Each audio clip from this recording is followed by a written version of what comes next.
$30 trillion. You were told 3 companies secretly own the world. That's a lie. The truth is worse than any conspiracy. It isn't a secret, and it isn't their money. It's yours. And here's the strange part. When Harvard researchers started asking who really votes your shares, they found the biggest power grab in history, done entirely by accident.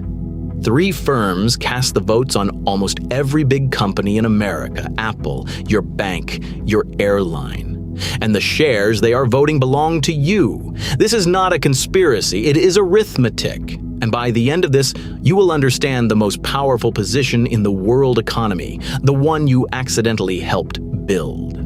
Start with the good news, because there is a lot of it. 50 years ago, owning the stock market meant paying a broker to pick winners, badly, for a fat fee. Then came the index fund. Don't pick anything, just buy everything, all 500 companies at once for almost nothing. It was the most boring idea in finance. It was also the best. Ordinary people finally got to own a slice of the entire economy. And it worked so well that in 2024, for the first time, passive index funds became bigger than the old stock pickers, around 57% of America's stock fund money.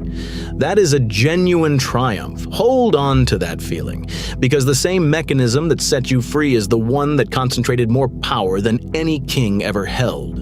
And it did it completely by accident. Meet the 3. BlackRock, around $14 trillion under management at the end of 2025.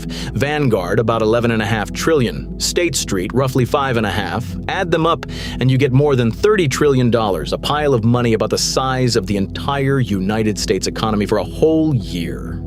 Now here's the first thing nobody tells you. Almost none of that is their money. It's yours. It's the retirement savings of tens of millions of people pooled together. They are not the owners, they are the caretakers.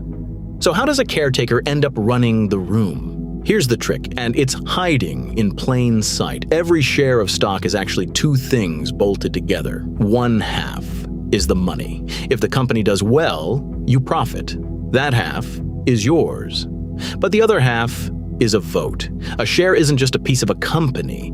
It's a ballot in how that company is run, who sits on the board, whether a merger happens, how the bosses get paid. When you buy an index fund, you keep the money half. But the vote half, that doesn't come with you. It stays with the fund. It stays with the caretaker. Millions of savers own the shares. 3 firms own the votes. Remember that split. Everything else is downstream of it. You own the market now. You won. Except you don't run any of it. You kept the money. You gave away the votes, and you handed them to 3 companies you never chose. Put those votes back together and the picture changes completely. According to Harvard's Lucian Bebchuk and Scott Hirst, who counted the public filings, these 3 firms together are the single largest shareholder in almost 90% of the companies in the S&P 500. And they cast, on average, about a quarter of all the votes at those companies. A quarter of everything. And who actually decides how those votes go? Not you. Not even most of the firm. Each company runs its voting through a stewardship team, and those teams are tiny. A few dozen people apiece casting votes at more than 40,000 shareholder meetings a year. BlackRock alone voted on over 150,000 separate proposals in a single year.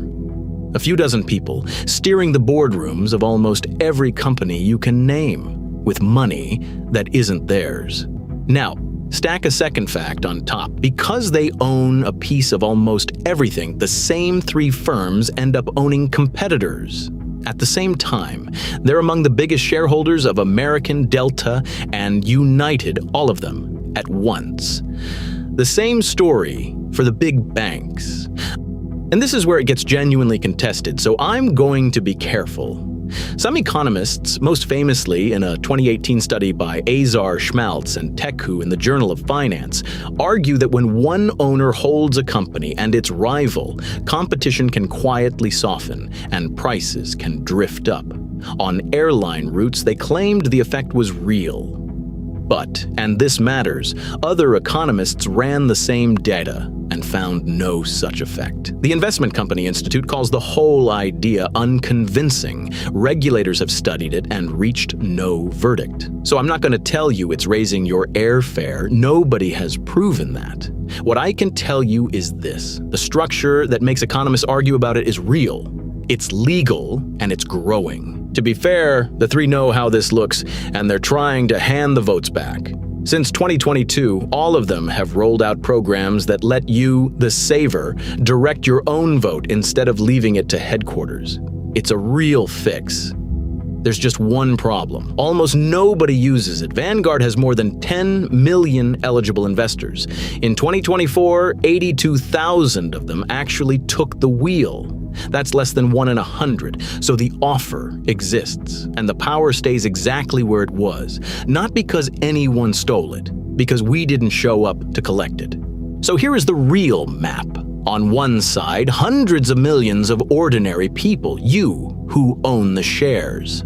On the other side, almost every major company on Earth. And in the narrow gap between them, 3 firms who put up none of the money, but cast the votes. That's the choke point, not a smoky room, not a plot, just a gap between owning something and controlling it, that 3 companies quietly grew into the most powerful position in the history of capital. There's no cabal here. That's what makes it hard to fight. It's arithmetic, and it's the arithmetic of your own retirement account. The most powerful shareholders on Earth are voting other people's money, and the other people are you. But 3 firms voting your shares is just power over the companies. There's one asset they can't vote on, one the government prints and quietly controls the price of. If owning the whole market doesn't make you powerful, wait until you see who owns the money itself.